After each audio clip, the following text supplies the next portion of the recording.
عدة الشهور عند الله 12 شهرا في كتاب الله يوم خلق السماوات والأرض منها أربعة حرم. فقال رسول الله صلى الله عليه وسلم: أفضل الصيام بعد رمضان شهر الله المحرم، وأفضل الصلاة بعد الفريضة صلاة الليل، أو كما قال النبي عليه الصلاة والسلام. আলহামদুলিল্লাহ, আল্লাহ পাকের শুকরিয়া যে আল্লাহ তাআলা আমাদের হায়াতকে দীর্ঘায়িত করে মুহররম মাস পর্যন্ত নিয়ে আসতেন। এজন্য সকলেই দিল থেকে শুকর আদায় করি আলহামদুলিল্লাহ। সংক্ষিপ্ত সময় কিছু কথা হবে, সকলেই দিলের কান দিয়ে শ্রবণ করার চেষ্টা করবো ইনশাআল্লাহ। আরবি 12 মাসের মধ্যে গুরুত্বপূর্ণ একটি মাস মুহররম মাস। বাংলাতে যে রকমভাবে 12টি মাস আছে, ইংরেজিতে যে রকমভাবে 12টি মাস আছে, ঠিক তেমনিভাবে আরবিতেও 12টি মাস আছে।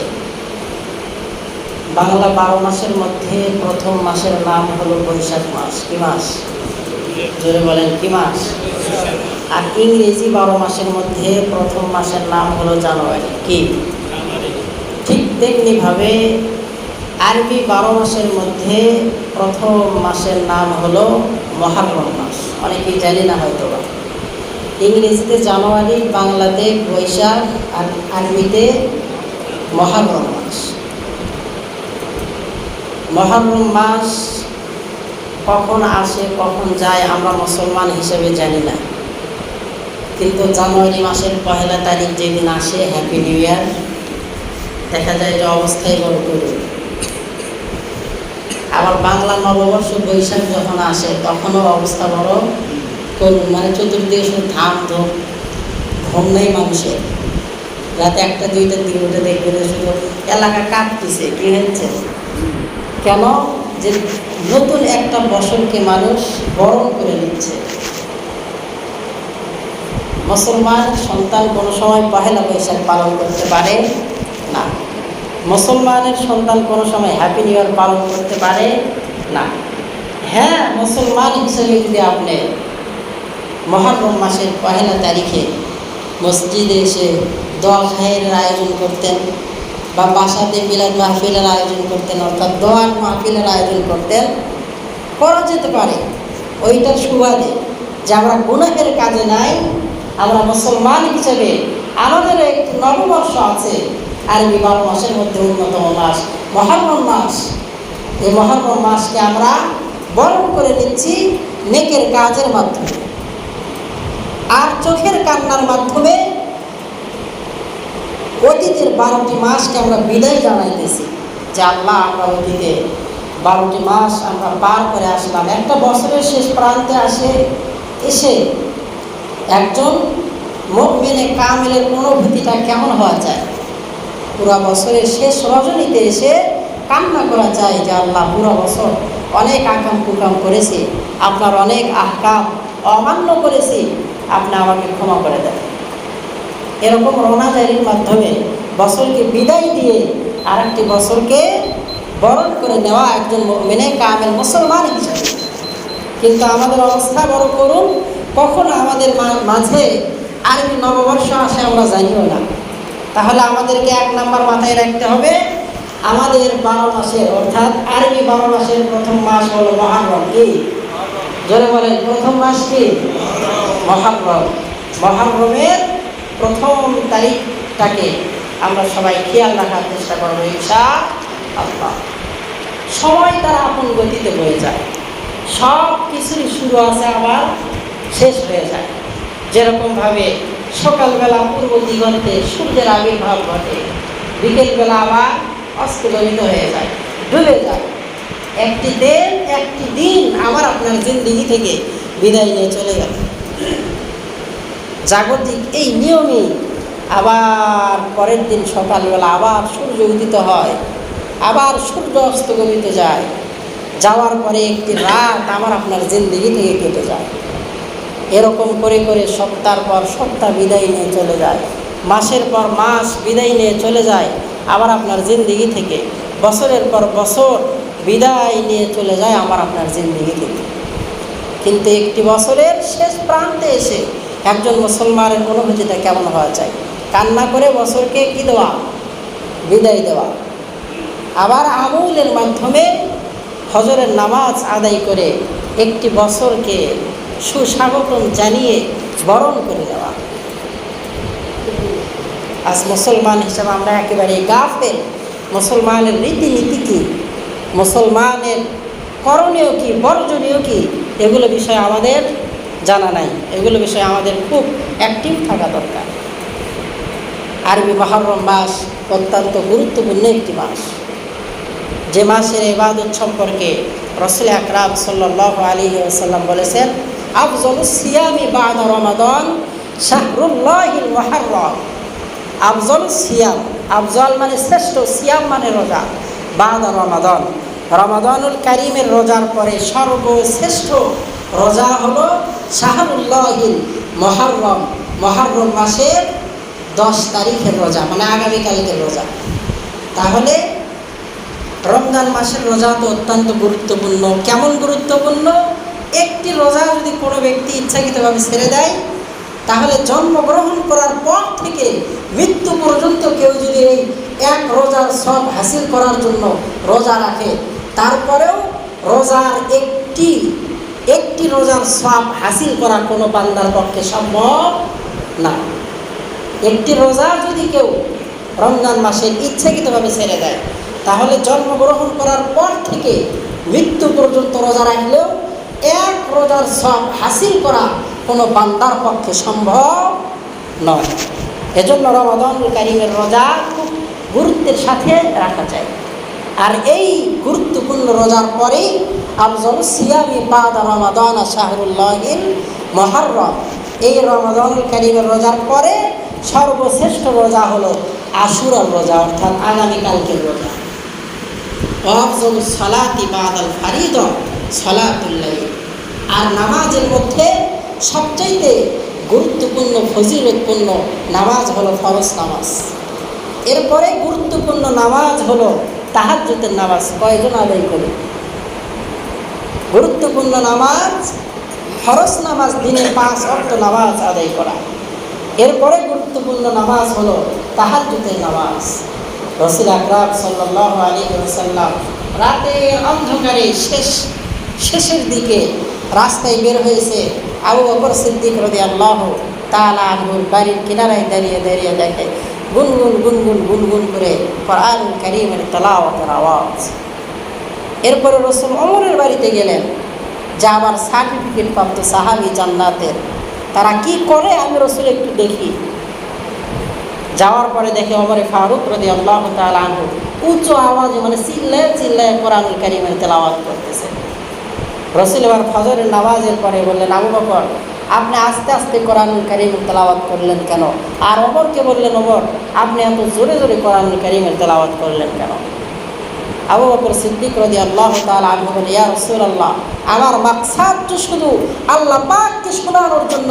আমার আর আল্লাহ পাকের মধ্যে কি কথোপকথন হবে এটা আমি আর আমার আল্লাহই জানবো, ভিন্ন কেউ আর জানবে না। ওমরকে বললেন, ওমর আপনি কি জন্য জোরে জোরে কোরআনুল কারীমের তেলাওয়াত করেন? ওমরে ফারুক রাদিয়াল্লাহু তাআলা আনহু বললেন, ইয়া রাসূলুল্লাহ, আস্তে আস্তে কোরআনুল কারীমের তেলাওয়াত করলে আমার অন্তরে শান্তি আসে না, এই জন্য আমি জোরে জোরে কোরআনুল কারীমের তেলাওয়াত করি।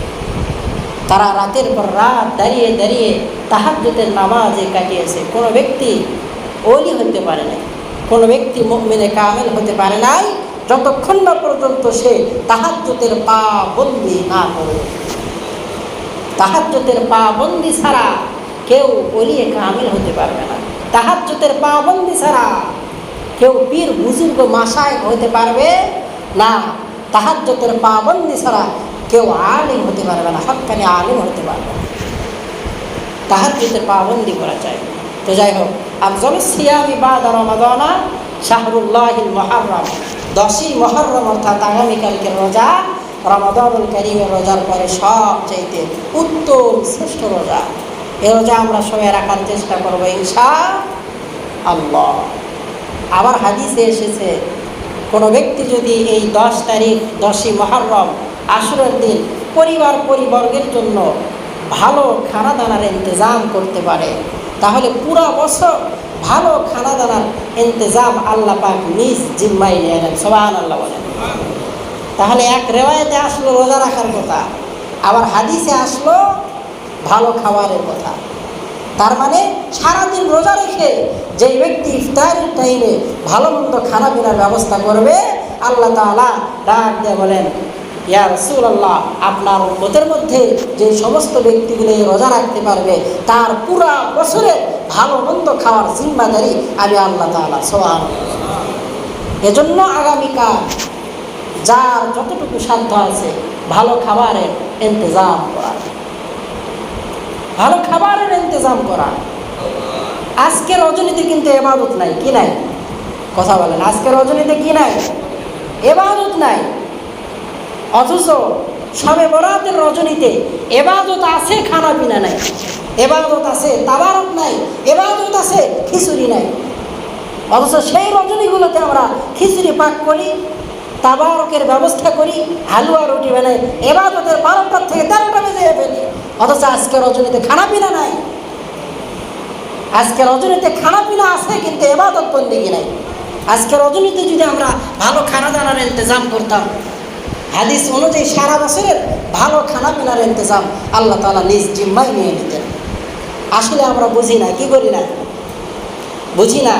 না বুঝে ইবাদতের রজনীগুলোতে খানা পিনার মাধ্যমে আমরা নষ্ট করে ফেলি। আর এই সমস্ত রজনীগুলোতে আমরা বসে আছি। মুহররমের 10 তারিখ অত্যন্ত গুরুত্বপূর্ণ একটি দিন, গুরুত্বপূর্ণ রজনী দিন সমূহের মধ্যে আল্লাহ পাকের কাছে পুরা বছরের মধ্যে সবচাইতে অন্যতম, সবচাইতে দামি দিন হলো আরাফার দিন। কিসের দিন? কথা বলেন, কিসের দিন? 9 জিলহজ, আরাফার দিন, অর্থাৎ কুরবানির আগের দিন। পুরো বছরের মধ্যে এই দিনটা আল্লাহ পাকের কাছে সবচাইতে দামি। আর পুরা বছরের মধ্যে আল্লাহ পাকের কাছে দামি রজনী হলো লাইলাতুল কদরের রজনী, অর্থাৎ রমাদানুল কারীমের শেষ দশকের বেজর রজনী। এ রাতগুলোতে আমরা কে কীরকম ইবাদত করে কাটিয়েছি। 9 জিলহজ, আরাফার দিন, উত্তম দিন, কে রোজা রেখে কাটিয়ে দিতে পেরেছি? নিজেকে প্রশ্ন করা যে কতটুকু ইবাদত করে আমি জান্নাতের দিকে অগ্রসর হলাম। বেশি বেশি ইবাদত করা চাই। মুহররম মাসের 10 তারিখ আল্লাহ পাকের কাছে অত্যন্ত দামি, অত্যন্ত দামি এই দিনটা। দুনিয়া আল্লাহ পাক সৃষ্টি করেছেন, একদিন সব ধ্বংস হয়ে যাবে, সব ধ্বংস হয়ে যাবে। আল কারিয়া মাল কারিয়া, ইসরাফিল আলাইহিস সালামের সিঙ্গার ফুৎকারের মাধ্যমে সব তুলার মতো উঠতে থাকবে, সব তুলার মতো উঠতে থাকবে। দুনিয়া তো আল্লাহ পাক একদিন সৃষ্টি করেছেন, কি সৃষ্টি করেন নাই? কথা বলেন, দুনিয়া সৃষ্টি করেছেন কিনা? পুরো দুনিয়াটা একটা সময় ছিল শুধু পানি। কি? পুরো দুনিয়াটা একটা সময় ছিল পানি, পানি, পানি। এই মাটি কিন্তু ছিল না। আল্লাহ পাক ফেরেশতাদের সঙ্গে মশওয়ারায় বসলেন যে আমি দুনিয়াতে মানুষ পাঠাইতে চাই। ফেরেশতারা বললেন, আল্লাহ আপনি দুনিয়াতে মানুষ পাঠাইলেন না, কারণ মানুষ দুনিয়াতে পাঠানোর 2000 বছর আগে আল্লাহ তাআলা দুনিয়াতে পাঠিয়েছিলেন হলো জিন জাতিকে। এরা একে অপরে মারামারি, দ্বন্দ্ব ফাসাদ করে ধ্বংস হয়ে গিয়েছে। 2000 বছর পরে ফেরেশতাদেরকে নিয়ে আল্লাহ পাক মশওয়ারায় বসলেন। ফেরেশতারা এবার নিষেধ করলেন। আল্লাহ তাআলা বললেন, ক্বালা ইন্নী আ'লামু মা লা তা'লামুন, আমি আল্লাহ তাআলা যা জানি তোমরা তা জানো না। আল্লাহ পাক দুনিয়াতে মানুষ পাঠাবেন, এ কথা শোনার সঙ্গে সঙ্গে পানির মধ্যে, মানে পুরো দুনিয়াতে একটা সময় ছিল শুধু পানি। সর্বপ্রথম আল্লাহ তাআলা 5টি জিনিস সৃষ্টি করছে। কয়টি জিনিস? 1 নম্বরে পানি, 1 নম্বরে কি? 2 নম্বরে আরশ, 3 নম্বরে কলম, 4 নম্বরে আল্লাহ তাআলা আসমান, 5ম নম্বরে আল্লাহ তাআলা জমিন সৃষ্টি করছে। তাহলে আল্লাহ পাক সর্বপ্রথম কি সৃষ্টি করছে? দ্বিতীয় আরশ আজিম, তৃতীয়ত কলম, চতুর্থ আসমান, পঞ্চম আমার আল্লাহ তাআলা জমিন সৃষ্টি করেছে। এসব কিছু সৃষ্টি করার আগে আল্লাহ তাআলা সৃষ্টি করেছে জনাবে মুহাম্মদ মুস্তাফা সকলেই বলি সাল্লাল্লাহু আলাইহি ওয়াসাল্লাম। আল্লাহ তাআলা যখন কিছুই বানায় নাই তখন আমার নবীর নূর পয়দা করেছে। দুনিয়ার সব কিছু সৃষ্টির আগে আল্লাহ তাআলা আমার রসুলকে সৃষ্টি করেছে। যে সময় দুনিয়াতে আর কেউ নাই, আল্লাহ আর আল্লাহ পাকের রসুল আমাদের আখিরি জামানার পয়গম্বর জনাবে মুহাম্মদ মুস্তাফা সাল্লাল্লাহু আলাইহি ওয়াসাল্লাম। এজন্যই তো আমার নবী হাবিবুল্লাহ, ইব্রাহিম নবী খলিলুল্লাহ। হাবিবুল্লাহ যাকে আল্লাহ তাআলা ভালোবাসেন, খলিলুল্লাহ যিনি আল্লাহ তাআলাকে ভালোবাসেন। আমার রসুলকে আল্লাহ তাআলা এমন ভালোবাসেন, যখন আল্লাহ তাআলার কেউ নেই তখন আল্লাহ তাআলার ছিলেন আমার রসুল, আমার রসুলের যখন কেউ নেই তখন ছিলেন আমার আল্লাহ তাআলা। দুনিয়াতে কেউ নেই, শুধু আল্লাহ আর আল্লাহ পাকের রসুল। কোন রসুল? আমার আপনার রসুল, আখিরি জামানার পয়গম্বর জনাবে মুহাম্মদ মুস্তাফা সাল্লাল্লাহু আলাইহি ওয়াসাল্লাম। সর্বপ্রথম আল্লাহ তাআলা এর পরে পানি সৃষ্টি করলেন 5টি জিনিসের মধ্যে। এই পানির উপরে আল্লাহ তাআলা জমিন সৃষ্টি করবে, আল্লাহ তাআলা মানুষ সৃষ্টি করবে। শোনার সঙ্গে সঙ্গে পানির ভেতরে একটা বিরহের কান্নার রোল পড়ে গেল যে আল্লাহ তাআলা আমার মধ্যে মানুষকে না রেখে শক্ত একটা মাটি নামক বস্তুর মধ্যে মানুষকে রাখবেন। তিনি কালাতিল মালাইকা, আল্লাহ তাআলা তখন ফেরেশতাদের সঙ্গে মশওয়ারা করলেন, বাশারাম মিন তিন, ফেরেশতাদেরকে সুসংবাদ দিলেন যে আমি দুনিয়াতে তিন মানে মাটি পাঠাইতে চাই, মাটি বানাইতে চাই। তো পানির মধ্যে তরঙ্গের ভাব সৃষ্টি হয়েছে, একটা অপরের সঙ্গে বাড়ি খাওয়ার সঙ্গে সঙ্গে ফেনার সৃষ্টি হয়েছে। ফেনার সৃষ্টি হওয়ার পরে সেখান থেকে আল্লাহ তাআলা সর্বপ্রথম একটি বালিকণা সৃষ্টি করেছে। ফেনা থেকে, পানির ফেনা থেকে বালিকণা সৃষ্টি করার পরে সেখান থেকে আল্লাহ পাক সর্বপ্রথম মাটি সৃষ্টি করেছেন। আর এই সর্বপ্রথম মাটির ওপরে আল্লাহ পাক সর্বপ্রথম ঘর বাইতুল্লাহকে সৃষ্টি করেছেন। ইন্না আউওয়ালা বাইত, নিশ্চয় প্রথম ঘর, বুদিআ লিন-নাস, যা আল্লাহ তাআলা মানুষের জন্য নির্মাণ করেছেন, লাল্লাযী বিবাক্কাতা মুবারাকা, মক্কা শহরে। তাহলে পৃথিবীর সর্বপ্রথম মাটি কাবা শরীফের নিচের মাটি। আর পৃথিবীর প্রথম ঘর হলো কাবা শরীফ। কি পৃথিবীর প্রথম ঘর? কি কাবা শরীফ। 13 বার, কোন রেওয়ায়েতে আসছে 10 বার ভেঙে চুরে নির্মাণ করা হয়েছে। আলোচনাতে লম্বাই হয়ে যাচ্ছে, কোন দিক থেকে কোন দিক যাচ্ছি।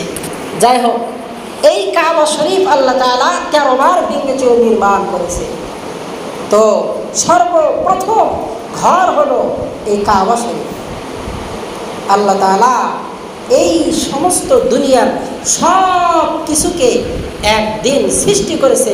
যেদিন আল্লাহ তাআলা দুনিয়া সৃষ্টি করেছে, যেদিন আল্লাহ তাআলা পানি সৃষ্টি করেছে, যেদিন আল্লাহ তাআলা আরশ লৌহ কলম সৃষ্টি করেছে, সেদিনই আল্লাহ তাআলা লিপিবদ্ধ করে রেখেছে যে আরবি 12 মাসের মধ্যে প্রথম মাস হবে মুহররম। প্রথম মাস কি হবে? সেদিনই আল্লাহ তাআলা লিপিবদ্ধ করে রেখেছেন যে বছরে মাস হবে 12টি, আর এই 12টি মাসের প্রথম মাস হবে মুহররম, আই মুআজ্জম, অত্যন্ত গুরুত্বপূর্ণ সম্মানী দিন। ইন্না ইদ্দাতাশ শুহুরি ইনদাল্লাহ হিসনা আশারা শাহরা, 12টি মাস, আশারা মানে 10, শাহরুন মানে 2, 12টি মাস আল্লাহ তাআলা দুনিয়া সৃষ্টির দিনই লিপিবদ্ধ করে রেখেছেন। আরবি 12 মাসের মধ্যে প্রথম মাস হলো মুহররম। যেদিন আল্লাহ তাআলা দুনিয়া সৃষ্টি করেছেন সেই দিনটা ছিল মুহররমের 10 তারিখ।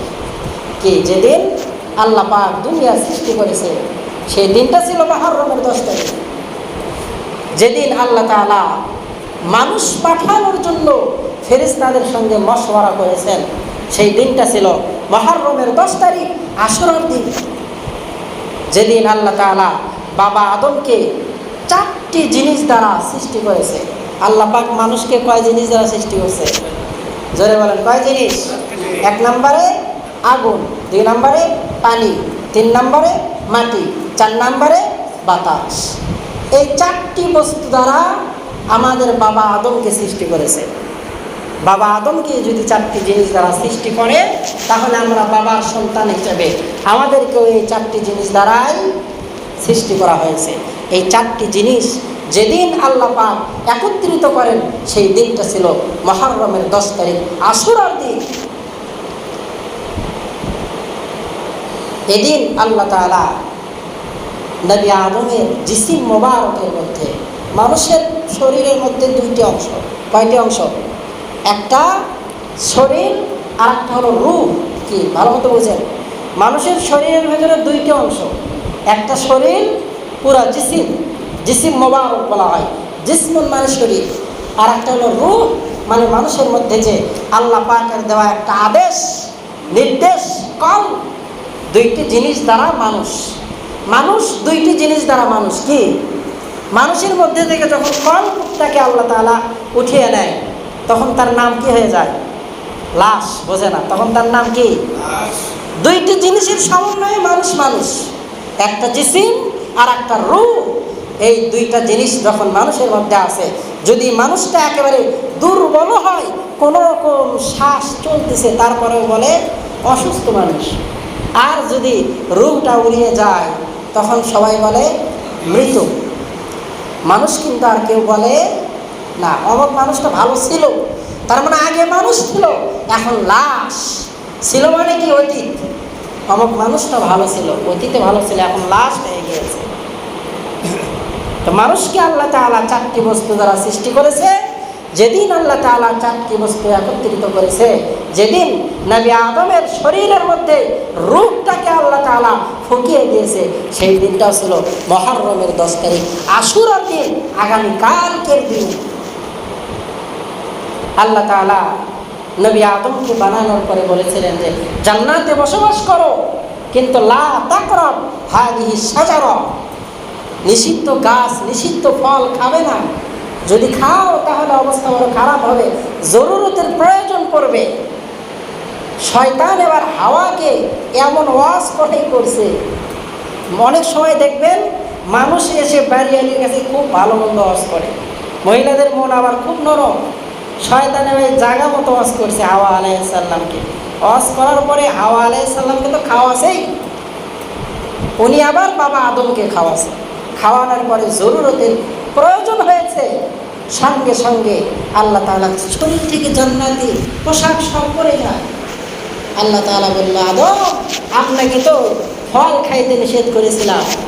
আল্লাহ তাআলা রাগ করে বাবা আদম আর হাওয়া আলাইহিস সালামকে জান্নাত থেকে ফিক্কা মারছে। দুনিয়াতে যাও, আমল করে আসো, জান্নাত পাবে। নিষিদ্ধ ফল খাওয়ার কারণে আল্লাহ পাক নিষেধ করেছে, এরপরে বাবা আদম খাইছে। আল্লাহ পাক আমাদেরকে হারাম খাইতে নিষেধ করেছে, এরপরে আমরা খাই।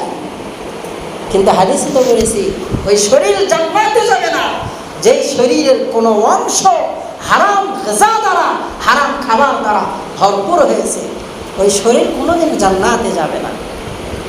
আল্লাহ পাকের কত নির্দেশ আমরা অমান্য করেছি। সর্বপ্রথম মানুষ বানানোর পরে আল্লাহ পাকের দরদ কত। সন্তান হয় না, যদি অনেক দিন পর সন্তান হয়, তার প্রতি বাবা মার দরদ আর ভালোবাসাটা কত। এই বাবা মা কখন ঘর থেকে বের করে দেয়? যখন সন্তান অবাধ্য হয়। আল্লাহ তাআলা নবী আদমকে বলেন, নিষেধ করলাম আমি, এরপরও খাইলে কেন? জান্নাত থেকে বিতাড়িত হয়ে দুনিয়াতে যাও। নবী আদম এসে বললেন শ্রীলঙ্কায়, মা হাওয়া আলাইহিস সালাম বললেন জেদ্দায়। দীর্ঘ হাজার বছর কান্না করার পরে নবী আদমের চোখ দিয়ে রক্ত পড়া শুরু করেছে, এই দিক দিয়ে কালো দাগ হয়ে গিয়েছে। আল্লাহ পাকের মায়ার দয়া হয় না, কারণ আমার আদেশকে অমান্য করেছে। আদম নবীর জেহেনের ভেতরে হঠাৎ করে এসে গিয়েছে যে জান্নাতের ভেতরে আল্লাহ পাকের নামের সঙ্গে একটি নাম দেখেছি, লা ইলাহা ইল্লাল্লাহ মুহাম্মাদুর রাসূলুল্লাহ। দুনিয়াতে যে এরকম ভাবে বাবার প্রেমে শেখ সাহেবের ছবি রাস্তার মোড়ে মোড়ে যেখানেই যেমন আমার ভাস্কর্য বানায়, কিসের প্রেমে?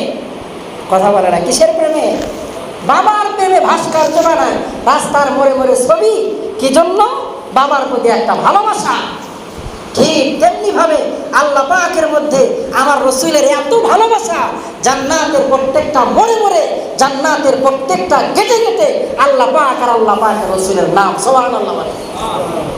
নবী আদম এবার বললেন যে আল্লাহ, আপনার নামের সঙ্গে একটা নাম দেখেছি মোহাম্মদ, মোহাম্মদকে আমি জানি না, ওই নামের ওসিলায় আপনি আমাকে ক্ষমা করে দেন। আল্লাহ পাক আমার নবীর নাম ধরে ক্ষমা চাওয়ার সঙ্গে সঙ্গে আর সইতে পারে নাই, বাবা আদমকে ক্ষমা করে দিয়েছে। যেদিন আল্লাহ পাক নবী আদমকে ক্ষমা করে দিয়েছেন, সেই দিনটা ছিল মুহররমের 10 তারিখ, আশুরার দিন।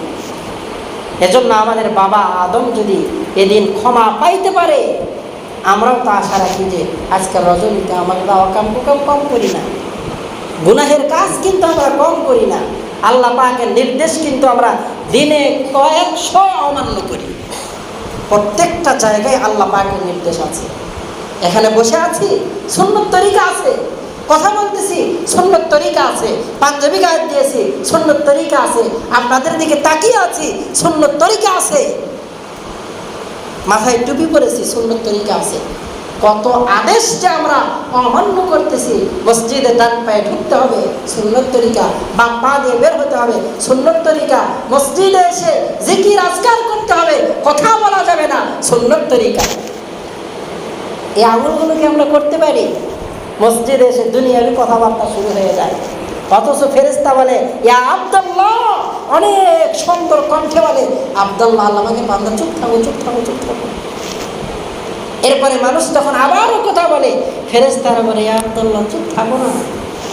এরপরে বান্দারা যখন আবারও মসজিদের মধ্যে এসে কথা বলে, এবার ফেরেশতা রাগ করে বলে ইয়া আদুল্লাহ, তোর উপরে আল্লাহ পাকের লানত বর্ষিত হোক, তুমি মসজিদের মধ্যে এসে দুনিয়াবি কথা বলো। কতটুকু আমলে আনতে পেরেছি আমরা?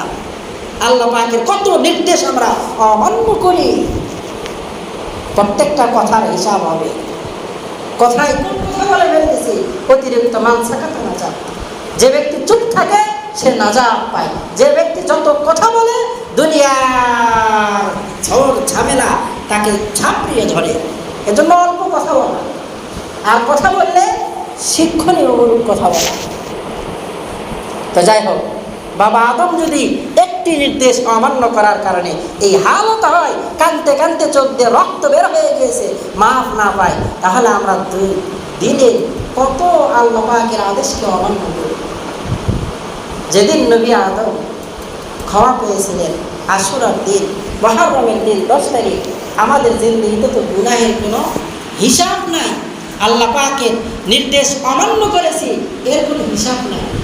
আমরা এতটুকু আশা রাখি যে আল্লাহ পাক আমাদের বাবা আদমকে ক্ষমা করে দিয়েছেন এই রজনীতে, আল্লাহ পাক আমাদেরকেও ক্ষমা করে দেবেন। সকলেই বলে আমিন। যেদিন দুনিয়াতে রহমতের বৃষ্টি বর্ষিত হয়, সেই দিনও ছিল মুহররমের 10 তারিখ। যেদিন কিয়ামত হয়ে যাবে সেই দিনও হবে মুহররমের 10 তারিখ, শুক্রবারের দিন। যেদিন নবী ইব্রাহিম আলাইহিস সালাম, আল্লাহ পাকের খলিল, ওই নমরুদের অগ্নিকুণ্ড থেকে কি পেয়েছিলেন? নাজাত পেয়েছিলেন। সেই দিনটাও ছিল মুহররমের 10 তারিখ। ইউনূস নবীকে মাছে গিলে ফেলেছিলেন, বেস্তর বিশাল আলোচনা। সেদিনটা, যেদিন ইউনূস নবী মাছের পেট থেকে রেহাই পেয়েছিলেন, মুক্তি পেয়েছিলেন, সেই দিনটাও ছিল মুহররমের 10 তারিখ। নবী সুলাইমান আলাইহিস সালাম সিংহাসনের ক্ষমতা একবার হারিয়ে ফেলেছিলেন। এবারও এসে শয়তান বিলকিসের কাছে খুব মজার মজার কথা বলে, আর বলে যে নবী সুলাইমান আমাকে আপনার আংটিটা দিতে বলেছে। নবী সুলাইমানের আংটি যখন শয়তানের হাতে চলে গেল, সুলাইমান নবীর সব রাজত্ব শেষ। সুলাইমান নবী শুধু কান্না করতে করতে করতে করতে একটা পর্যায়ে অনেক কৌশলে শয়তানের কাছ থেকে আংটিটা নিয়ে আবারও নবী সুলাইমান রাজ সিংহাসনে বসেছিলেন। যেদিন আল্লাহ পাক নবী সুলাইমানকে সিংহাসন আবার ফিরিয়ে দিয়েছিলেন, সেই দিনটা ছিল মুহররমের 10 তারিখ, আশুরার দিন। নূহ আলাইহিস সালাম দীর্ঘ 900 বছর মানুষকে দ্বীনের দাওয়াত দিয়েছে। মানুষ নবী নূহ আলাইহিস সালামকে সারাদিন মারত। মারার পরে সূর্য ডুবে যাওয়ার পরে মানুষ মৃত মনে করে নবী নূহ আলাইহিস সালামকে ফেলে রেখে যেত। আবার পরের দিন সকালবেলা নবী নূহ আলাইহিস সালাম জ্ঞান ফিরে পাওয়ার পরে আবারও মানুষদেরকে দ্বীনের দাওয়াত দিতেন। এবার আল্লাহ তাআলা বললেন যে নবী, আপনি একটি কিস্তি বানান, নৌকা বানান, যারা দিনদার পরহেজগার এবং সমস্ত প্রাণী জড়ায় জড়ায় উঠিয়ে নেন। এরপরে দীর্ঘ 41 থেকে 42 দিনে প্লাবনের পরে মানে গোটা দুনিয়াতে একবারে বান এসে প্লাবনে সব শেষ। যারা নৌকার উপরে ছিল তারাই শুধু বেঁচে ছিল। সেখান থেকে দুনিয়াটা আবারও আবাদ হয়েছে। যেদিন আল্লাহ পাক নবী নূহ আলাইহিস সালামের কিস্তিটাকে, ওই নৌকাটাকে যৌদি নামক পাহাড়ে ঠেকিয়েছিলেন, যেদিন প্লাবনের শেষ দিন ছিল, সেই দিনটাও ছিল মুহররমের 10 তারিখ, আশুরা। এজন্য আসেন, এদিন অত্যন্ত গুরুত্বপূর্ণ একটি দিন। কত গুরুত্বপূর্ণ! আল্লাহ পাক দুনিয়া বানিয়েছেন, আল্লাহ পাক মানুষ বানিয়েছেন, আল্লাহ পাক নবী আদমকে ক্ষমা করেছেন। সবচেয়ে গুরুত্বপূর্ণ আমল এদিনের তওবা করা। কি করা? সবচেয়ে গুরুত্বপূর্ণ আমল তওবা করা। ফেরাউনের হাত থেকে যেদিন নবী মূসা রেহাই পেয়েছিলেন, বেস্তর আলোচনা, কুলজুম নদীর এপার থেকে ওই পার, নীল নদ, আমরা জানি কি নদ? কথা বলেন, কি নদ? আসলে নদীর নাম কি? কুলজুম নদী। কি নদী? কুলজুম নদীর পানি ছিল নীল বর্ণের, এজন্য বলে নীল নদী। নীল নদী পার হয়ে নবী মূসা আলাইহিস সালাম সৈন্যদেরকে নিয়ে ওই পারে চলে গেলেন। ফেরাউন এবার নদীর মাঝখানে। নবী মূসা আলাইহিস সালাম একবার ফেরাউনকে বলেছিলেন যে আপনি তো নেতা আমাদের, আপনার যদি কেউ অমান্য করে তাহলে তাকে কি করা উচিত? ফেরাউন ওই সময় বলেছিল তাকে নীল নদীতে ডুবিয়ে মারা উচিত। নবী মূসা বলে আপনি একটু লিখিত দেন। লিখিত দিছে। এবার নবী মূসা যখন ওই নীল নদ পার হয়ে ওই পারে গেছে, ফেরাউন এবার নদীর মাঝখানে। সঙ্গে সঙ্গে আল্লাহ তাআলা ওই লেখা, ফেরাউনের লেখা, নেসে ফেরাউনের স্বাক্ষর মূসা নবীর কাছ থেকে নিয়ে ফেরাউনের চোখের সামনে ধরছে। এটা কি লিখছিলি বল? কেউ যদি তার মালিকের অমান্য করে আদেশ, তাহলে তাকে এই কুলজুম নদীতে নীল সাগরে ডুবিয়া ডুবিয়া কাঁদো খাওয়ায়া মারা উচিত। আমি তো রব কিনা বল? ফেরাউন বলে আল্লাহ, আমি ঈমান আনছি মুসার উপরে, আমি ঈমান আনছি আপনার উপরে। আল্লাহ তাআলা বলে আমি মানুষকে ধরি না, কিন্তু যখন ধরি তখন আর ছাড়ি না। এখন আর তোমার কোনো ছাড় নাই। তোমার কথা অনুযায়ী তোমাকে নীল নদের ভেতরে চুবরাইয়া কাঁদো খাওয়াইতে তোমাকে বিদায় করে দেওয়া হবে। যার বিচার তার উপরে। কি? যার বিচার তার উপরে। আল্লাহ তাআলা ফেরাউনকে মারতে চায় নাই। ফেরাউন বলেছে কেউ যদি তার মালিকের আদেশকে অমান্য করে তাহলে নীল নদীতে চুবরায় তাকে মারামারি উচিত। আল্লাহ তাআলা তার ওই লেখাটাই তার সামনে দিয়ে বলে যে তোমার বিচার তোমার উপরে, আমার কি? তোমার বিচার তোমার উপরে, আমার কি? পানি খাওয়ার মরো। যেদিন নবী মূসা ফেরাউনের হাত থেকে রেহাই পেয়েছিলেন, মুক্তি পেয়েছিলেন, আর ফেরাউনকে ডুবে মেরেছিলেন, সেই দিনটা ছিল মুহররমের 10 তারিখ, আশুরার দিন। এজন্য আসুন, অত্যন্ত গুরুত্বপূর্ণ দিন আশুরার দিন। বড় কথা হলো এদিন কিয়ামত হয়ে যাবে। না জানি কোন দিন শুক্রবারের দিন আসে, মুহররমের দিন। মাঝখানে কিছুদিন, কয়েক বছর আগে বিজ্ঞানীরা বলেছিল যে কিয়ামত হবে এই মুহররমের 10 তারিখ, আর শুক্রবারের দিন থেকে বলেছিল যে 21 সালে কিয়ামত হবে। কিয়ামত কবে হবে আল্লাহ তাআলাই বড় ভালো জানেন। তবে কিয়ামতের সমস্ত আলামতগুলো প্রকাশিত হয়ে গিয়েছে। সমস্ত আলামত প্রকাশিত হয়ে গিয়েছে। অল্প কিছু আলামত বাকি আছে, সেগুলো হয়ে যাবে, কিয়ামত হয়ে যাবে। যেদিন কিয়ামত হয়ে যাবে, দুনিয়ার সব কিছু শেষ হয়ে যাবে, সেই দিনটাও হবে মুহররমের 10 তারিখ। এজন্য আসুন আমরা সবাই তওবা করি। অনেকের মা বাবা দুনিয়ার থেকে বিদায় নিয়ে চলে গেছেন, অনেকের আত্মীয় স্বজন দুনিয়ার থেকে বিদায় নিয়ে চলে গেছেন। যারা আমরা দুনিয়াতে আছি, আল্লাহ পাক আমাদেরকে দিনের সহি সময় দান করে দিনের উপর চলার মতো তৌফিক দান করেন। আমার তৌফিক ইল্লা বিল্লাহ। সকলে দুরূদ শরীফ আল্লাহ।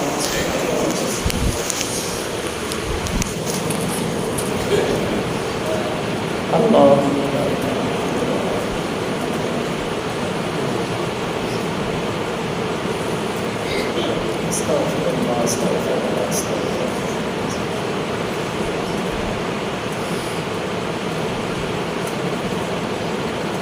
لله رب العالمين. ربنا آتنا في الدنيا حسنة وفي الآخرة حسنة وقنا عذاب النار. ربنا فاغفر لنا ذنوبنا وكفر عنا سيئاتنا وتوفنا مع الأبرار. رب ارحمهما كما ربياني صغيرا. اللهم اغفر لهم كما ربياني صغيرا. يا رحمن يا رحيم يا كريم তাকিয়ে দেখে আল্লাহ মহরম মাসের 10 তারিখ রজনীতে আল্লাহ আল্লাহ মুরব্বী বাবাজিদেরকে নিয়ে আল্লাহ কিছু আলোচনা করার পরে আপনার দরবারে ভিক্ষুকে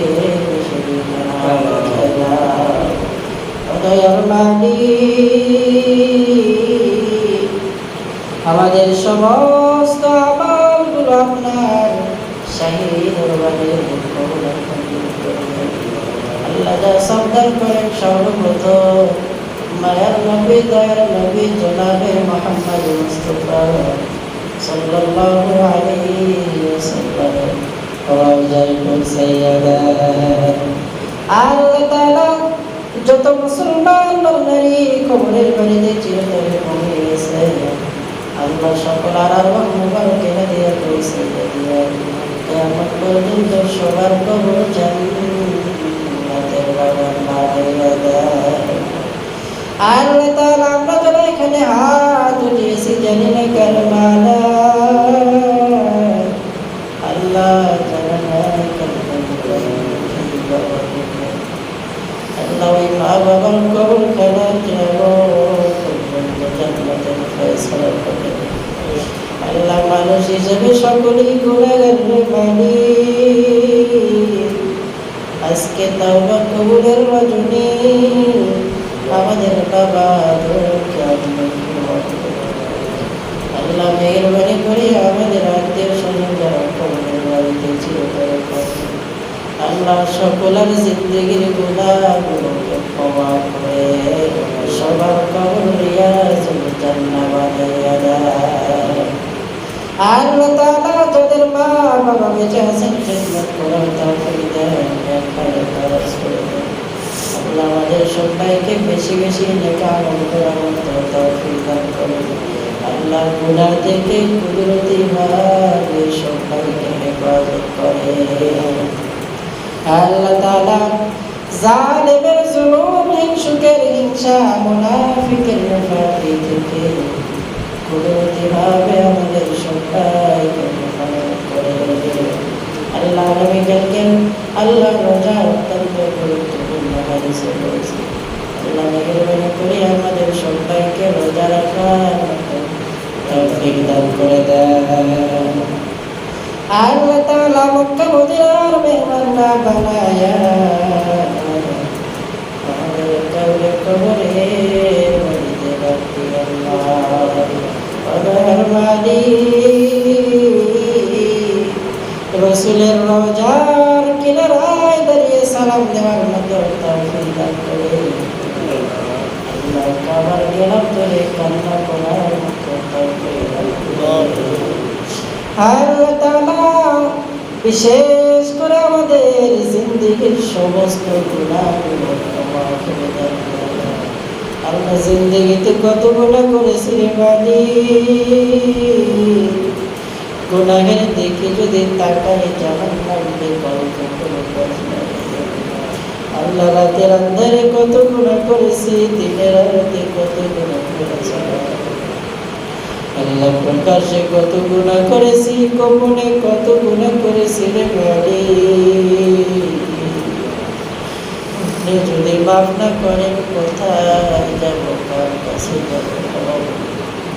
আল্লাহ দিন আমাদের বাবাকে আপনি ক্ষমা করে দিয়েছে। আল্লাহ আমাদেরকেও আপনি ক্ষমা করে দেন।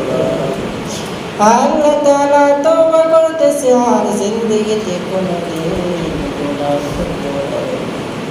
তওবা করে আবার তওবা ভাঙিলাম, অবশেষে খাঁটি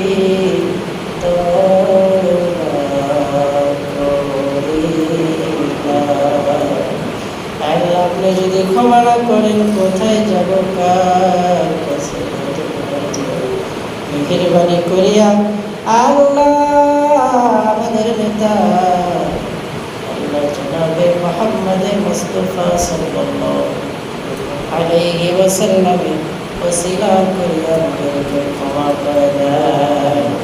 আল্লাহ আপনার রহমান রহিম নামের ওসিলা করিয়া ক্ষমা করে দেন। আল্লাহ গফফার গফুর নামের ওসিলা করিয়া আমাদের সবাইকে আপনি ক্ষমা করে দেন। আল্লাহ সবার পরিবারের প্রতি খাস রহমত করবেন, মাওলা করবেন। আল্লাহ সকলের পরিবারের আত্মীয় স্বজনগুলোর কবর কিয়ামত পর্যন্ত জান্নাতের ফয়সালা করে দেন। আল্লাহ অনেকে ঋণগ্রস্ত, ঋণগুলো পরিশোধ করার তৌফিক দান করে। আল্লাহ সকলকে সুস্থতা দান করে দেন। আল্লাহ মসজিদ কবুল করে নেন।